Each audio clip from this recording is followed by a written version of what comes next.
Hola, ¿qué tal amigos de Info Capital Humano? El día de hoy vamos a tocar el tema crisis y reputación. ¿Y quién mejor para hablar sobre el tema que Miguel Antezana, quien es socio principal en Antezana Comunicación Corporativa y coordinador académico y profesor del Diplomado Internacional de Comunicación Corporativa de SAN? ¿Qué tal, Miguel? Bienvenido. Blanca, muchas gracias por la invitación. Bueno, Miguel, vamos a arrancar para conocer, ¿no?, más sobre lo que es crisis y reputación. Para las empresas o para las personas que nos están viendo, ¿cómo pueden actuar frente a una crisis? Yo creo que el primer paso para actuar frente a una crisis es conocer, saber qué es una crisis. Muchas veces simplemente se cree que crisis es algo que genera escándalo, es algo que trasciende a los medios, o quizás inclusive se asume que la crisis es algo que viene de fuera, que es un ataque, cuando en realidad las crisis se originan dentro de las organizaciones sobre la base de lo que hacemos rutinariamente. Cuando nosotros actuamos, inclusive cuando no actuamos, se puede generar una crisis. ¿A qué me refiero? Si tú brindas un producto o servicio y ese producto o servicio está fallado o tienes una mala atención, la gente en ese momento es que se está formando una reputación sobre tu organización, sobre tu producto, sobre tu servicio, y en el momento que comienza a transmitir eso es que comienza a formarse la reputación tanto de los productos, servicios, organizaciones y también de las personas. Entonces las organizaciones generalmente creen que la crisis es algo que no puede suceder cuando todo el tiempo estamos ante la posibilidad de una crisis, cuando cualquiera de los colaboradores actúa mal. Y eso, aún ahora en tiempos de tecnología, es un peligro mayor porque en cualquier momento te pueden estar filmando, grabando, claro, y queda constancia de eso.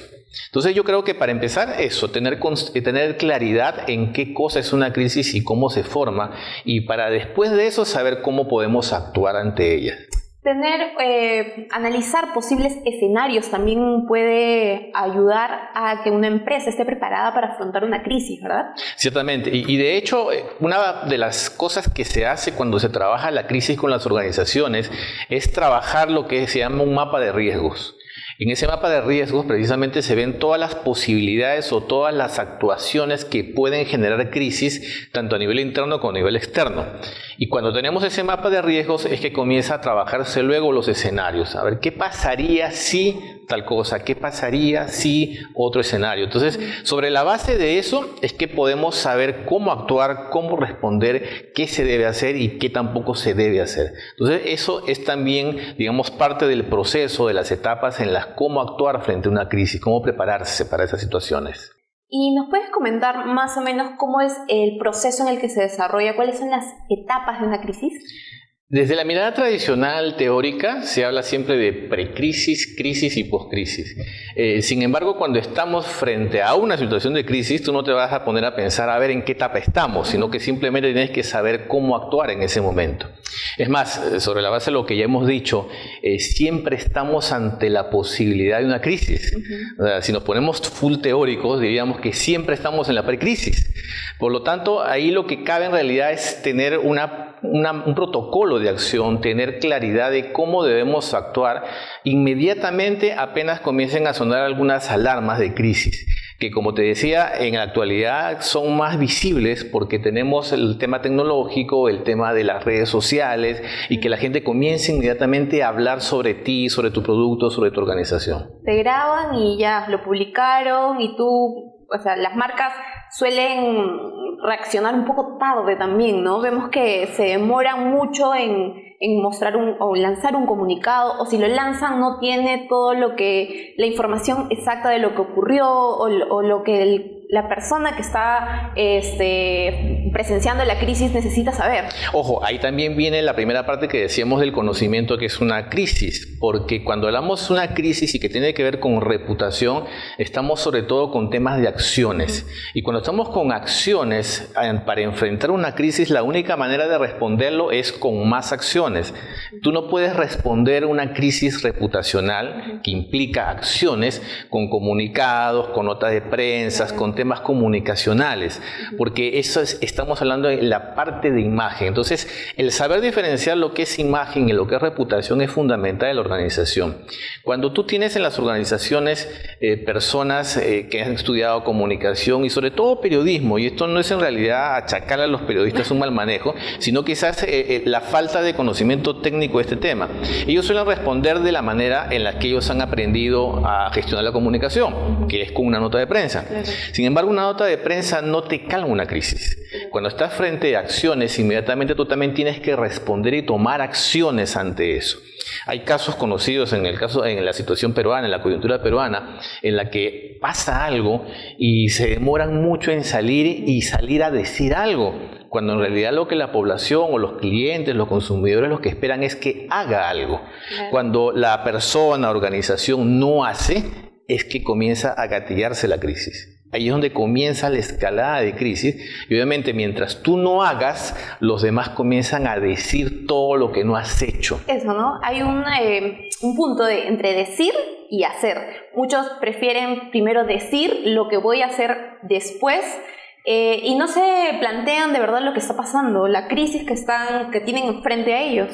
Y ojo, a veces conviene decir cosas cuando estás en una crisis que tiene que ver con imagen.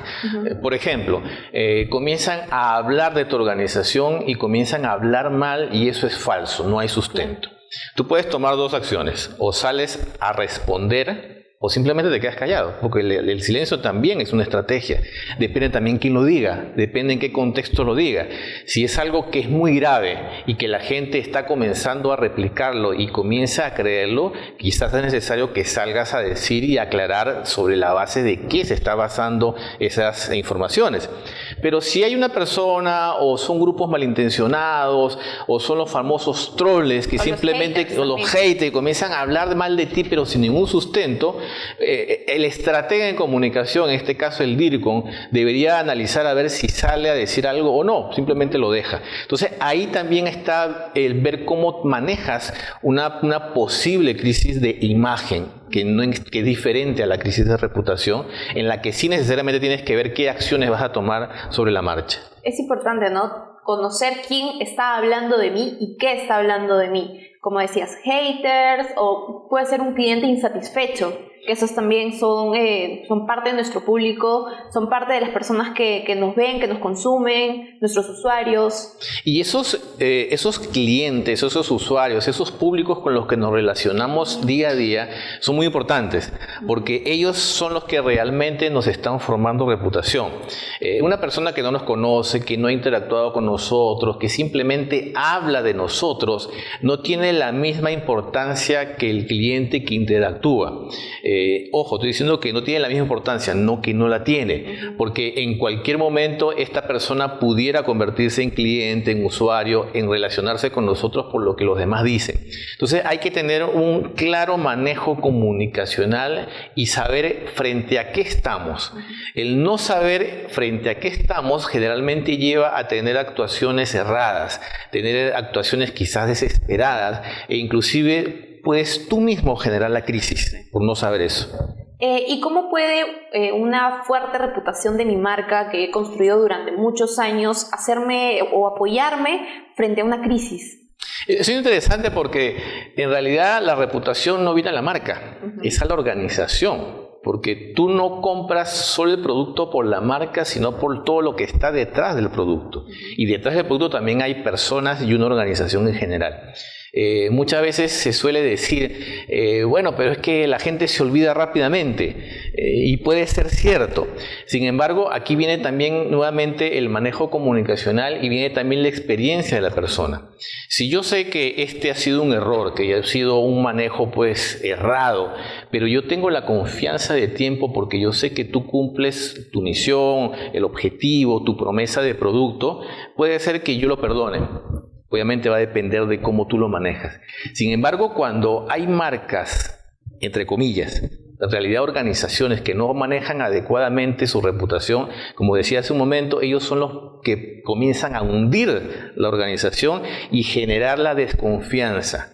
Y cuando ya comienza a aparecer desconfianza, ya es bastante difícil que puedas recuperarte, porque la confianza es un activo intangible muy importante y es un activo intangible que además no está siendo valorado adecuadamente.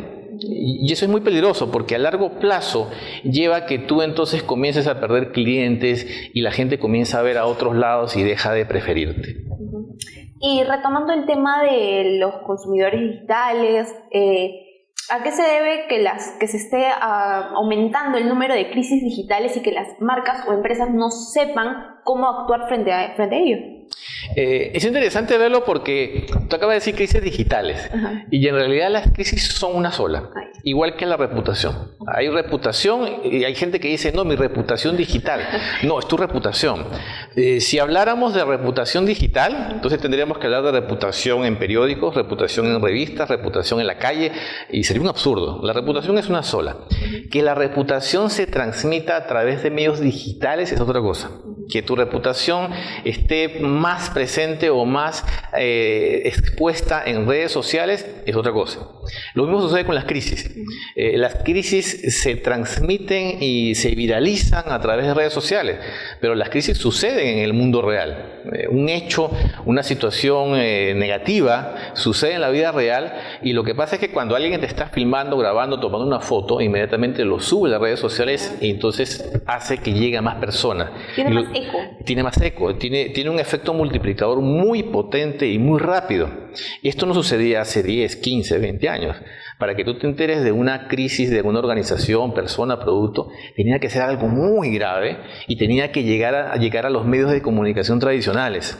Ahora no, ahora llega a las redes sociales y después los medios tradicionales toman de las redes sociales para entonces tomar el caso y que se hace más visible esto. Pero ahora las personas somos, digo porque cada uno de nosotros que tiene redes sociales o un celular puede generarle reputación y pudiera generar una crisis a una persona, producto, organización en cualquier momento. Dependiendo de la magnitud lo que está involucrado, ¿no? La cantidad de seguidores o de amigos o de personas que compartan la publicación también influye en el número de la exposición de la crisis, ¿no? De aumentar el nivel que se va desarrollando la crisis. Exacto. Y también viene la credibilidad de quien está transmitiendo el mensaje. Tenemos a una persona, digamos, reconocida, un profesional, y que pone en sus redes sociales, ha pasado esto con esta empresa. Inmediatamente, al ser reconocida, los demás validan esa información y la retransmiten. Pero si es una persona que no tiene seguidores, que no es conocida, o es un muchacho joven que de repente tiene un perfil extraño, por decirlo de alguna manera, no necesariamente entonces esto va a replicarse de la misma manera. Entonces va a depender mucho del vehículo que transmite esta información.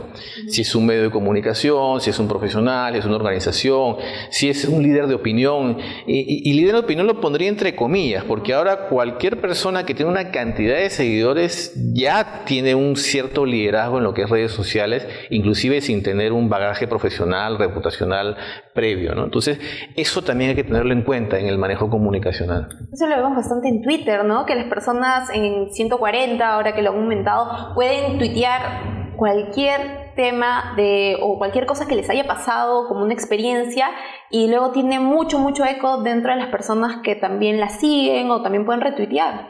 Tienen una mayor cantidad de caracteres, tienen la posibilidad de poner hilos. Ahora puedes crear historias en Twitter, imágenes, videos. Puedes colocar imágenes, videos, puedes poner links a otros lados. O sea, el Twitter ya se está convirtiendo en un medio de comunicación, no solamente información, sino que yo comienzo a interactuar, la gente que replica, la gente que retuitea. Entonces, estamos hablando de que ya las personas somos vehículos de comunicación en sí mismos, no dependemos de los medios de comunicación tradicionales. Y como decía hace un momento, es al revés. Ahora los medios tradicionales van a las redes para saber qué está pasando. Claro, y de fuente primaria. Ya no es que yo, el reportero, antes salía a la calle a buscar la noticia y tomaba las fotos. No, ahora la gente me pone la información, me pone las fotos, me cuelga un video. Es como por decirte, un incendio. La gente inmediatamente está grabando el incendio y lo sube. Incendio en tal sitio. Y se entera todo el mundo. Claro. Entonces, fíjate cómo ha cambiado la manera de comunicarnos en la sociedad y también eso cómo influye en la generación de crisis. Porque a veces algo que puede pasar debajo de la mesa, nadie se entera, ahora no. Ahora en cualquier momento se pueden enterar y trascender a la sociedad, a las redes, lo que está pasando en nuestra organización o en una relación de producto-cliente, etcétera. Bueno, y Miguel, hablando del tema de reputación, el año pasado vimos que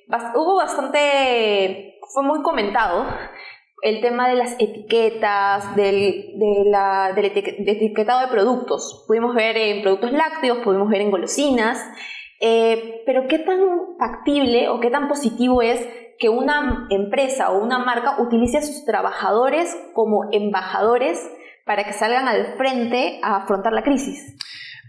Yo soy de una posición muy particular con esta frase que acabas de decir de los embajadores, que es muy pomposa, ¿no? Porque si fueran embajadores, dale carro, dale guardaespaldas, dale todos los beneficios a un embajador. Y en realidad no son embajadores, son vehículos de comunicación.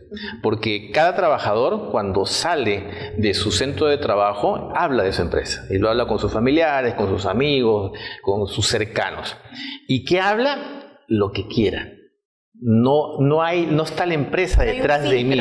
No está la empresa detrás de mí diciéndome di esto. Simplemente yo transmito lo que me pasa y cómo me siento en mi organización. Así que yo puedo salir y hablar de mi organización y decir, es una maravilla, me siento bien, me siento feliz, es un clima organizacional maravilloso, me pagan bien. Yo puedo ser un propagandista gratuito de mi empresa. Pero así como hablo bien, también puedo decir, no, me pagan mal, no me capacitan, tengo el mismo sueldo hace 3 años, no me dan vacaciones. Y nadie lo está controlando. Entonces, ahí viene lo que te digo, ¿qué embajador habla mal de su país? Ninguno, pero el trabajador sí puede hacerlo. Entonces, el trabajador que no está tomado en cuenta como vehículo de comunicación también es un elemento que va a replicar la crisis. Y es muy posible que lo diga. Tenemos un caso muy conocido en el Perú, que los propios trabajadores salieron a dar más sustento de lo que estaba pasando. Porque si tienes un clima interno negativo, esta es la oportunidad para yo poder hablar, para yo poder decir cosas que hasta ahora he tenido guardado. Fíjate que inclusive ya entramos en un tema estrictamente emocional, en que la gente comienza a decir lo que no ha podido decir hasta este momento. Y ahí tienes otro factor para que la crisis se incremente, para que la crisis escale. Entonces, si las organizaciones no tienen en cuenta esto, si no hay una gestión profesional de la comunicación, fíjate que hay muchos elementos que puedan hacer que la crisis escale, se incremente, trascienda a otros campos y pueda llegarme a de alguna manera afectar hasta financieramente en la organización. ¿Y qué tan positivo o cómo lo perciben las personas al ver, no sé, en redes sociales o ver en televisión a estos trabajadores hablando positivamente de la empresa? ¿Cómo lo perciben? Mira, lo primero que se genera es duda, porque los observadores, las familias que están viendo esto, también son trabajadores de otras empresas, pero también son trabajadores. Entonces, lo primero que viene a la mente uno es decir, ¿y por qué sale esta persona? ¿Sale de gratis? Porque fíjate que comparas con tu realidad. A mí la organización no me paga para salir a hablar bien de mi empresa. Entonces, cuando tú ves a un trabajador saliendo, además ya en un spot grabado, en algo muy preparado, lo primero que te genera es duda. Por lo cual ya por ahí podemos ver que esta estrategia, que es muy vieja además, no es efectiva.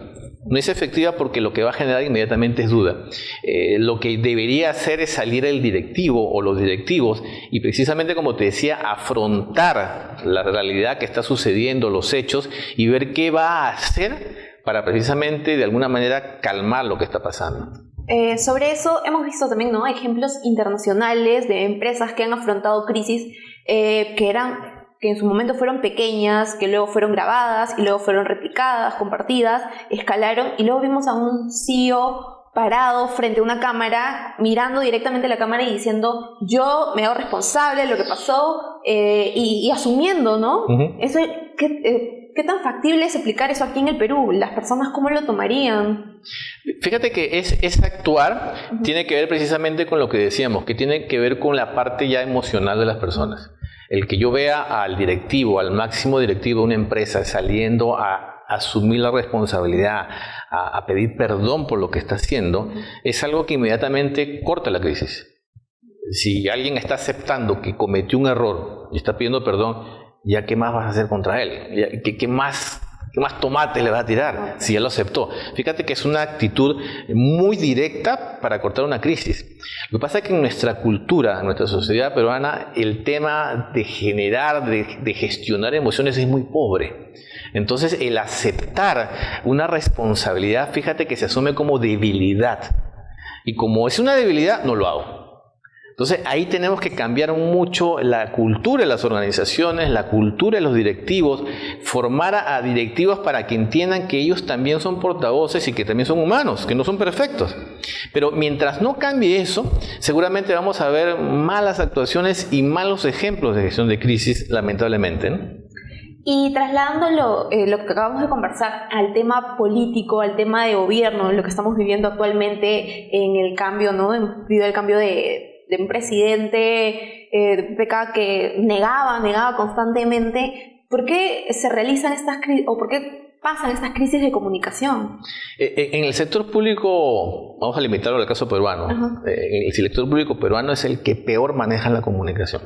De hecho, no hay una claridad en lo que es comunicación.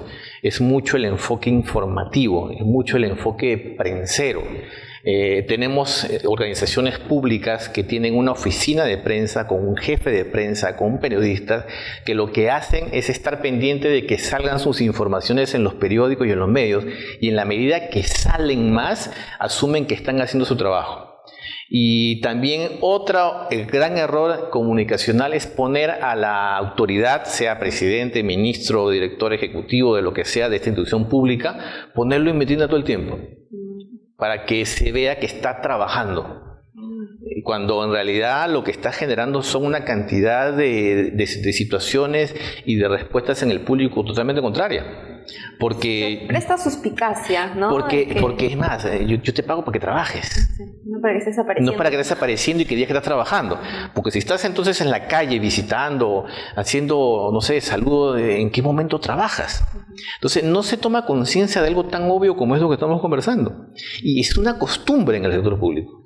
No hay comunicación con los usuarios, que es el público en general. Y por supuesto que cuando se llega a crisis, tampoco saben manejarla, porque lo único que saben hacer es esto, dándote prensa, la declaración, y como así en el sector público no hay directivos que están preparados para enfrentar sus responsabilidades, en el sector público, por supuesto, también es nulo total, no aceptan responsabilidades. Siempre es culpa del gobierno anterior, de este, del otro, del clima, lo que pasó. No hay una situación de cómo manejar esto. Entonces siempre se buscan culpables. Pero el culpable nunca es el funcionario que está hablando. Entonces eso precisamente hace que la reputación del sector público en general sea tan mala. Las instituciones, el Congreso, el Poder Judicial. Porque fíjate que lo que esperamos como ciudadanos de ellos son acciones. Y lo que se hace en realidad es mucho manejo mediático que no tiene ningún efecto positivo. Y eso es lamentable que todavía no se entienda eso, que sigamos viendo más de lo mismo año tras año. Debería haber un cambio cualitativo profundo en el manejo comunicacional de lo que es el sector público, que lamentablemente hasta ahora no lo hay. Es decir, se envía información, pero no se evalúa cómo esa información llega.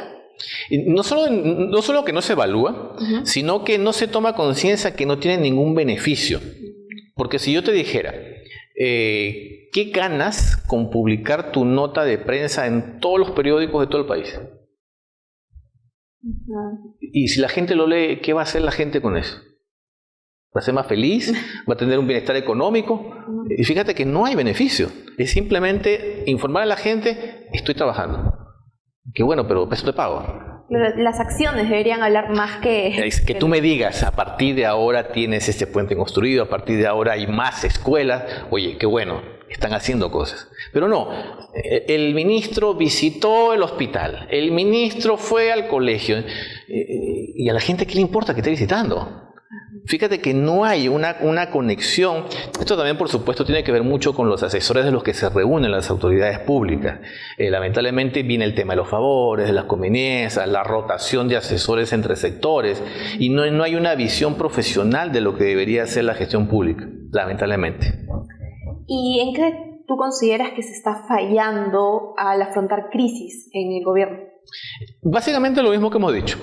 como están trabajando solamente desde el lado de la imagen, desde el lado de informaciones, de notas de prensa, cuando viene una crisis reputacional con hechos, fíjate que no saben cómo actuar.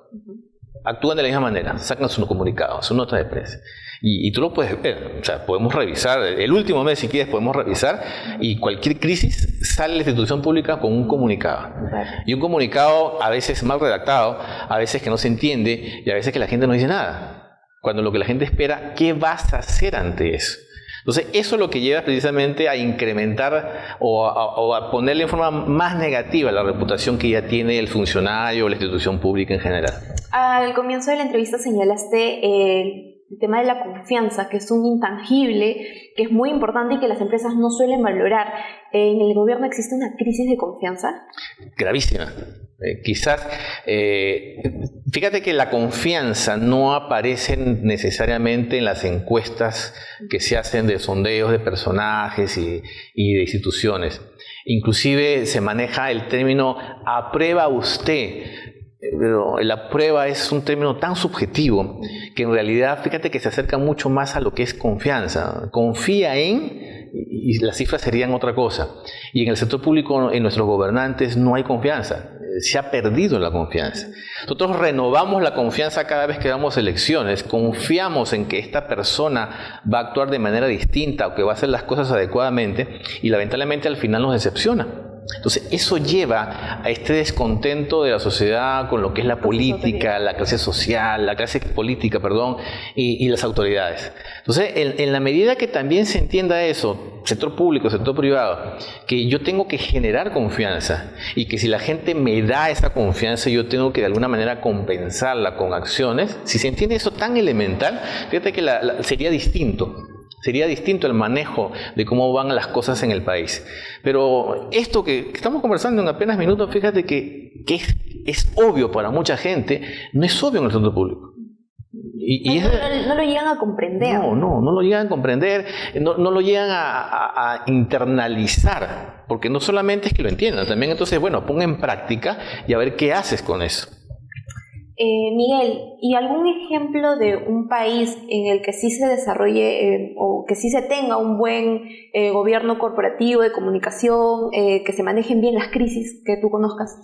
Mira, en el tema de otros gobiernos va a depender mucho precisamente de quién esté en el gobierno, ¿no?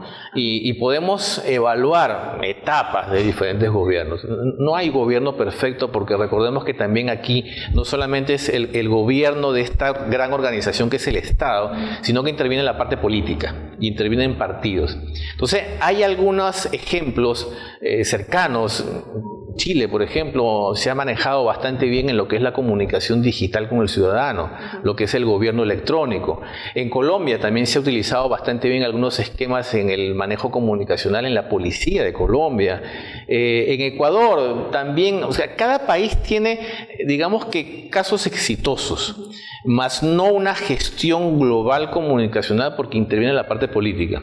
Y eso también hay que entenderlo, hay que darle también, digamos, la parte de entendimiento de por qué no necesariamente puede ser constante el manejo comunicacional, porque interviene la política y interviene también el ataque, los contrincantes, etc. Pero en la medida que sí haya claridad de esta gestión profesional, sí se puede mantener en el tiempo. Entonces, en Latinoamérica estamos avanzando, quizás muy lentamente, pero sí está yendo. Claro, en el Perú quizás más lento porque no entendemos este tema comunicacional.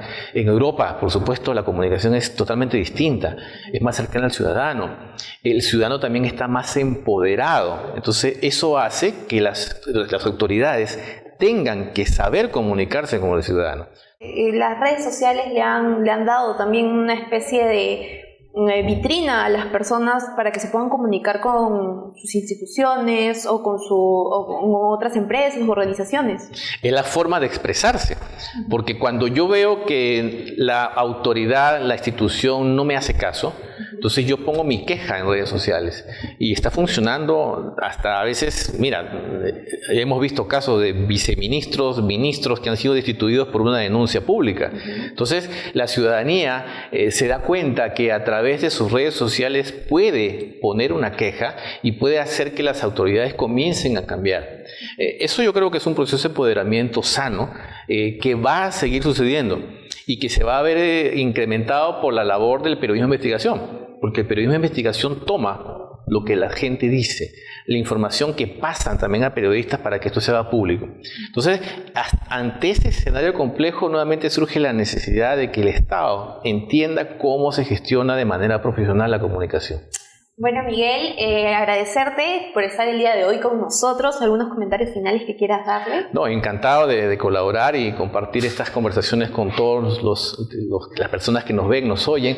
Y bueno, invitarlos a que también nos visiten en nuestras redes sociales, ¿no? Estamos en la página web www.antesanacc.com y en todas las redes sociales también nos pueden encontrar, que gustosos para compartir puntos de vista y servirlos. Bueno, Miguel, agradecerte nuevamente. A todas las personas que desean saber más sobre el tema de crisis, reputación, pueden visitar la página de infocapitalhumano.pe y la página de Facebook de Pop Comunicaciones y de MD Group. Hasta la próxima.